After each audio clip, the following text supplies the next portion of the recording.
Alright, Shalom. First and foremost, I'd like to give all praises, honor, and glory to Yahweh, Bahashim, Yahushai, Bahashim, HaKadosh. I want to say the apostles and the elders, great millstone, and salutations to Allah, they're pushing His truth and all truth and sincerity diligently throughout the four corners. I'm the brother Shamar Moth from GMS Miami, coming to you, Akim, with another quick lesson through the spirit power, Bahashim, Yahushai. Notice what this lesson is going to be quick, edifying, and straight to the point. I don't intend to make this lesson long at all. All right, the title of this lesson is going to be Cristobal Cologne, the Devil. Okay, and the reason why I'm bringing this out is because obviously today is what they would call it Christopher Columbus Day, or as they recently dubbed it, Indigenous People Day. Okay, and I just wanted to go into a few precepts to show that this devil, all right, because he is a devil, a deceiver, all right, did not discover the Americas. He was not the first person here. As we know the story already, he came here and he met settlers already here. Okay, so the fact that they dubbed this guy the founder of the New World is a fucking lie, man. Okay, and that's just a ploy and a tactic that Esau loves to do. Okay, here it is, something may not be known to the whole world, but there's people there, and he'll go there and rape and rob and pillage the place, and then said that he's the one who discovered it, man. You fucking devil, you a fucking liar, man. All right, and just like you're gonna see the thumbnail with the Northern Kingdom woman sticking the two middle fingers. Fuck Christopher Columbus, and fuck you, Esau Edom. For you are the devil that the Bible speaks of, man. Okay? So I wanted to bring out a few precepts. Job 13:4. But ye are forgers of lies. Ye are all physicians of no value. You niggas are forgers of lies, man. You fucking lying mulianis. All right? What is that? Psalms 55. Let's see.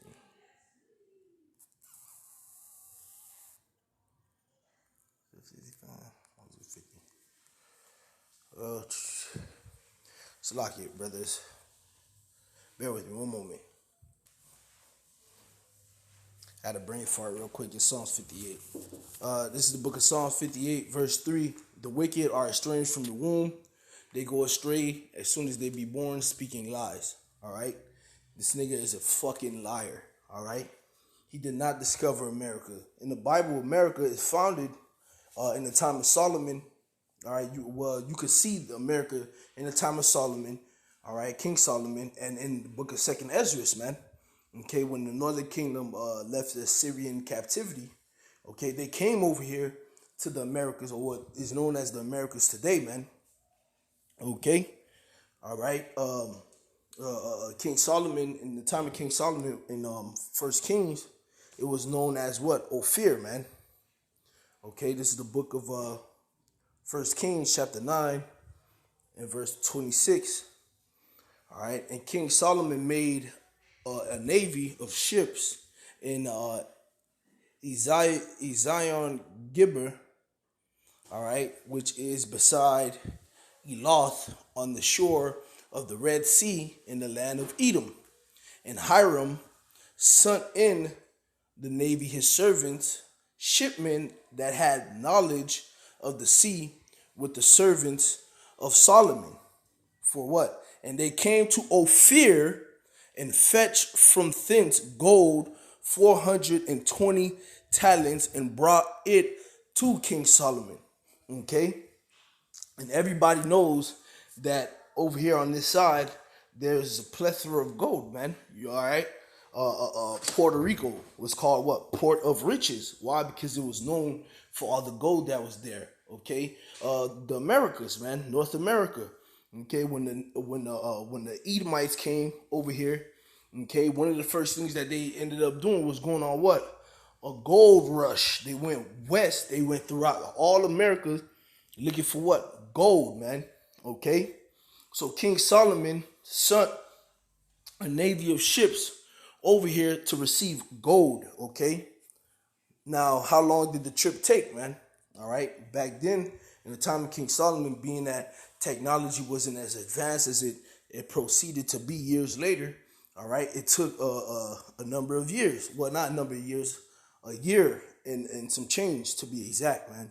So let's go to 1 Kings chapter 10 and verse 22.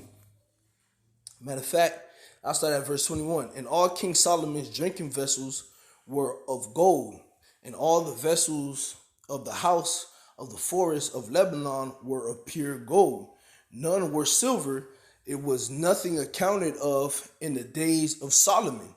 For the king had at sea a navy of Tarshish with the navy of Hiram. Once in 3 years came the navy of Tarshish, bringing gold and silver and ivory and apes and peacocks. So King Solomon exceeded all the kings of the earth for riches and for wisdom. Okay, and the reason why it took 3 years, once every 3 years, because it would take a year and a half to get there, all right, to the land of Ophir, and a year and a half to get back with the goods, man. So it was like clockwork, man. Every 3 years, upon that third year, King Solomon had gold and precious other things coming his way, man. Okay, they would leave empty a year and a half journeys to get over here, and they would return a year and a half journeys back to our homeland. Okay, with the things that they scooped up on this side, man. And to prove that, man, because I think they call them the OPEC heads, if I'm not mistaken. You could Google it yourself and look it up. It's like big ass Hamitic heads that were left over here because the part of the Navy, it had Hamites on the ships, man, and they came over here and they put them OPEC heads here to show that they came over here before, man, to show you that this land, and guess what? You could Google it, and the OPEC heads are actually over here, man. Okay, to show you that long before Cristobal Colon, all right, which the world knows him as Christopher Columbus, came over here, King Solomon had naval ships coming over here to fetch gold, man. Okay, now to go to 2nd Ezra 13. Okay, godly, all right, there you go. 2nd Ezra 13, and I'm gonna start at verse 40. Okay, because I mentioned what that the Northern Kingdom also came over here after the Syrian captivity. Now the Lord of the Kingdom called this land Arsareth, man. Okay, which I forget what the name Arsareth means. And Lord's will, after I'm finished this video, I'll put in the description. All right, but this is the book of 2nd Ezra 13 in verse 40. Those are the 10 tribes which were carried away prisoners out of their land, out of their own land, in the time of Hosea the king, when Shalmaneser the king of Assyria led them away captive, and he carried them over the waters, and so came they into another land. All right. But they took this counsel among themselves, that they would leave the multitude of the heathen and go forth into a further country where never mankind dwelt. And I can already hear a scoffer. Well, if King Solomon sent navies over there, why did it say that never mankind dwelt? Because no man was living here at the time. Okay? King Solomon did send naval ships over here to fetch gold, but nobody established colonies. Nobody established a civilization on this side. Okay, it was come over here for business, grab the gold, and go back home, man. All right, to the known world at that time. Now here it is, Northern Kingdom. Okay, because in the time of King Solomon, guess what happened, man? Northern and Southern Kingdom was together. It was a united kingdom of Israel at the time, man. The split that had not happened. So just like how we read in the 1 Kings, how it said the servants of Hiram and were on the ship with King Solomon's servants. Some of those servants, could have been Northern Kingdom, man. All right, and guess what happens? Even if there was a Northern Kingdom, guess what happens? Amongst our nation, we communicate with each other, man. or well used to it. Right now, we're doing it through the Spirit, okay? Because that's one problem that we have amongst our nation is lack of communication. But nonetheless, we spoke about these things, man.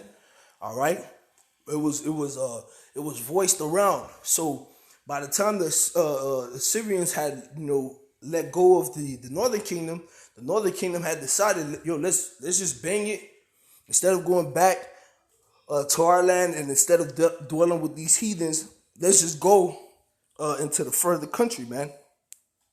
Okay, the country where no man dwelt, the place where King Solomon went, man, to grab the gold.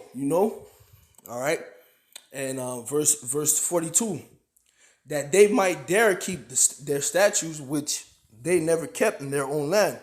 All right, and they entered into Euphrates by a narrow place of the river. And earlier this morning I sat on the computer, and I started from where Assyria would have been, and and seen the Euphrates River, and followed the Euphrates River all the way down, and it dumped out into the Persian Sea, man. All right, and then from the Persian Sea they sailed all the way over here, man. Okay, because the Lord did what, man? The Lord held back. We gonna read it.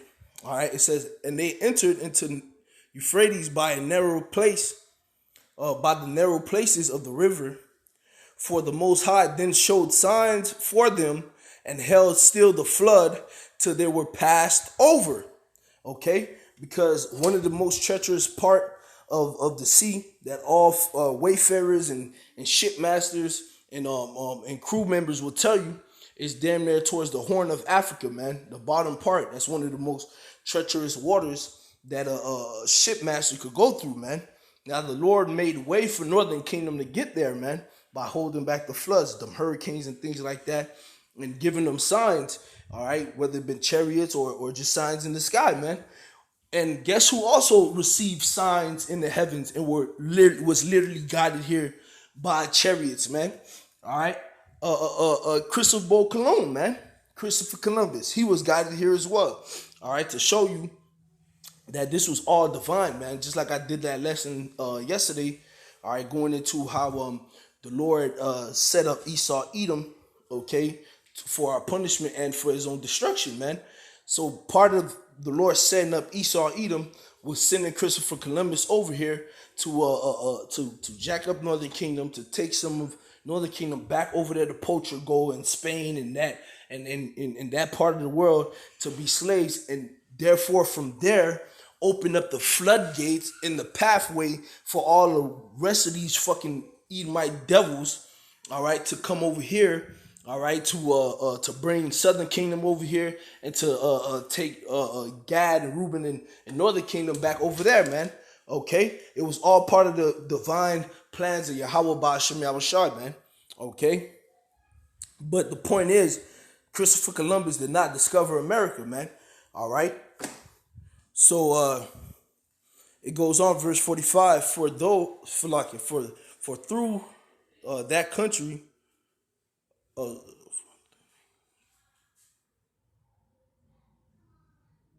for through that country was a great way to go, namely a year and a half. The same region is called Arsareth. All right, and if you put the two timestamps together, Northern Kingdom never returned back. They left, and it took them what? 1 year and a half. What's 1 year and a half plus 1 year and a half? 3 years, which would equal the 3 years that the naval ships of King Solomon journeyed there, here, and back, man. Okay, so with proper understanding, man, and proper knowledge in the spirit of Yahweh Ba'ashem Yahushua, it's plain to see, okay, that this devil, okay, this fucking gutter rat, small hat devil did not discover this land, man. Okay, so that's all I really had to say, man. Fuck Christopher Columbus, man. Fuck Esau, Edom. Death to you motherfuckers who believe in these devils, man. All right, and death to Edom, man. And may the Lord hasten the days of fucking slap chains on you bitch ass, lying ass motherfuckers, man. Shalom.